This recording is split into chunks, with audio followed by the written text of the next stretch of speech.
Vandaag 26 augustus 2010. We zijn in Kolijnsplaat waar de Uiendag wordt gehouden. En ze hebben over regen niet te klagen. Het was droog in het verleden, maar dat is nu wel helemaal voorbij.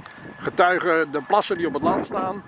Dat zal nog een klein beetje problemen geven bij het bezoeken van de proefvelden natuurlijk. Het wordt een soort modderballet en de gezichten van de mensen die staan een beetje somber. Want ja, dat is toch gezien de regen die vandaag nog wordt verwacht niet direct een uitnodigende zaak om iets dergelijks te organiseren. Maar het is een grote tent en daarbinnen zal zeer zeker het nodige gaan plaatsvinden.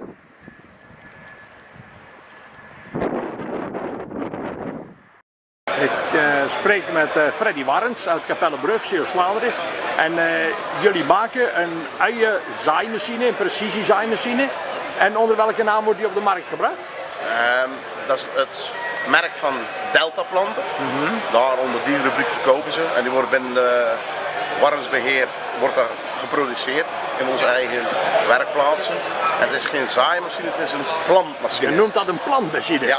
Terwijl u toch zaadjes in de grond brengt? Nou, het is eigenlijk het verschil tussen plantuien en zaaiuien. Ja. Een zaadje wordt echt gezaaid met een precisiezaaimachine. Oh, ja, en dan kun je puntsgewijs zaaien. Ja. Maar wij hebben een plantje en dat is eigenlijk een soort tulpje.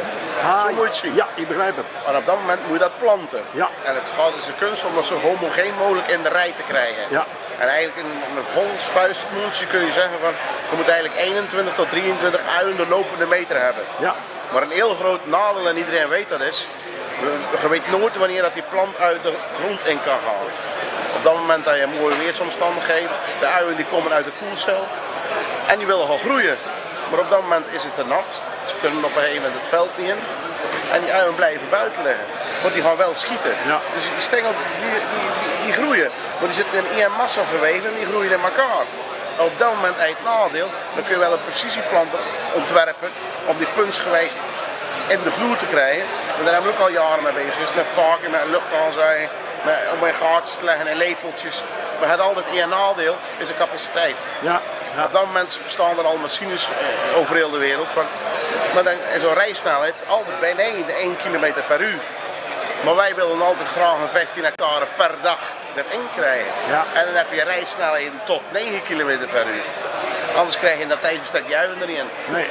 Dus ja, het heeft altijd een groot nadeel. Waar kiezen we voor de precisie of voor capaciteit? Ja. En in Nederland wordt er altijd gekozen voor capaciteit en precisie. In mijn ogen zal dat er nooit niet in komen. Nee. Je kunt maar één precisieplanter ontwerpen of er iets voor moeten maken. Maar dan moet je uitgaan ook nog eens van een egaal, homogeen product waar je de vloer in doet. Dus dat wil zeggen, één mooi rond bolletje, bij wijze van spreken, met allemaal dezelfde maatsortering. Maar wij hebben bijvoorbeeld de maat 921. Dat wil zeggen van 9 mm tot 21 mm. Dat moet je op dezelfde afstand krijgen. Dat is onmogelijk. Ja, ja. En jullie hebben machines, je exporteert ze naar heel de wereld? Oh, op dit moment worden ze over heel de wereld wijd verkocht. En de verste hebben we nou in april afgeleverd en dat was in de buurt van Krasnodar. En dat is eigenlijk het meest welvarendste gebied in Rusland, het zuiden van Rusland echt. Ja. Ongeveer 1500 kilogram onder Moskou tegen de Rode Zee boven Kazachstan. En de grond is er heel goed, ongeveer 55% afslipbaar. Heel veel humus in, bewerkbaarheid is er zeer goed. En schiet niet, ze halen er 100 ton per hectare af. Zo. Het enige nadeel is dat het heel heet is en hun planten de uien. En in de middelste rij van de uitjes leggen ze een pijpleidingje, een plastic PVC-lijntje wat dichtgebonden is. En daar doen ze bevloeiing in. Dus niet bovenop, gewoon. Nee, bevloeiing inclusief meststoffen. Ja. Dat kan we niet zien in de tulpen, maar dat kost ontzettend veel geld. Ja. Maar denk niet dat er geen geld is. Er is geld genoeg. En ga je er zelf heen om ze dan in werking te stellen? Ja, op dat moment moet je zo denken van, die mensen hebben niks. Ze hebben een stuk ijzerdraad en de kennis hebben ze ook niet. Ze zijn wel eens in Europa geweest en ze weten wat een ui is. Maar voor de rest moet je ze toch op weg helpen. Ja. Dus ik maak dan ook altijd afspraak van, kijk, als die machines verkocht worden en het alles wordt netjes afgerekend, ben ik gerust bereid om naar daarheen te gaan. Om de machines in werking te stellen. Nou, dankjewel voor het verhaal. Dankjewel. Ik spreek met Paul Kemink van Holaris, Hoopman. Het is eigenlijk Hoopman machines uit Aalten. Ja. Ja, jullie staan hier op de Uiendag met een uienklapper.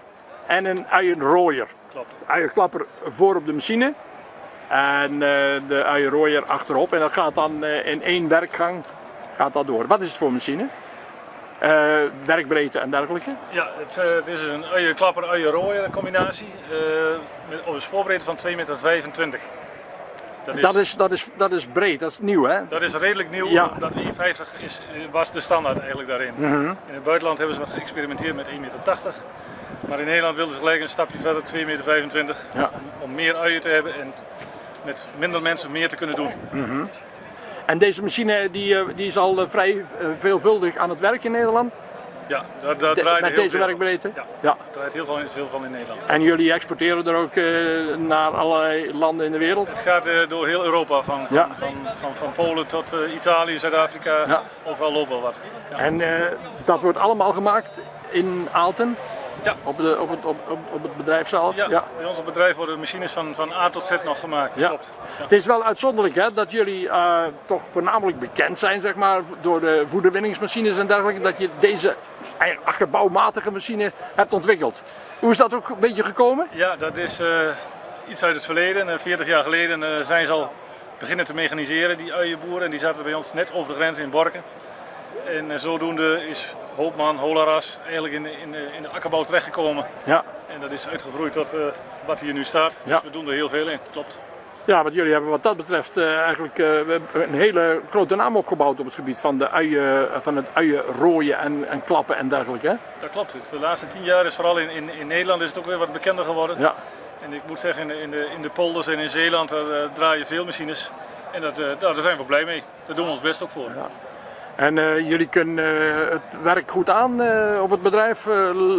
Loopt het een beetje of kan je ook ergens merken dat het allemaal niet zo goed gaat in de akkerbouw? Wij mogen met ons product niet klagen. Nee. De uienprijzen zijn de laatste jaren best stabiel. Ja. Dus we kunnen het werk maar net aan. We hebben dit jaar weer net op tijd alles klaar gekregen. Dus Ja. daar zijn we ook heel blij mee.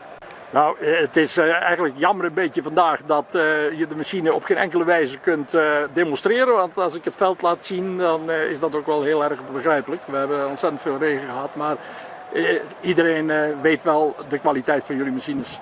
Ik mag het hopen. Ja. Oké, dankjewel. Goed.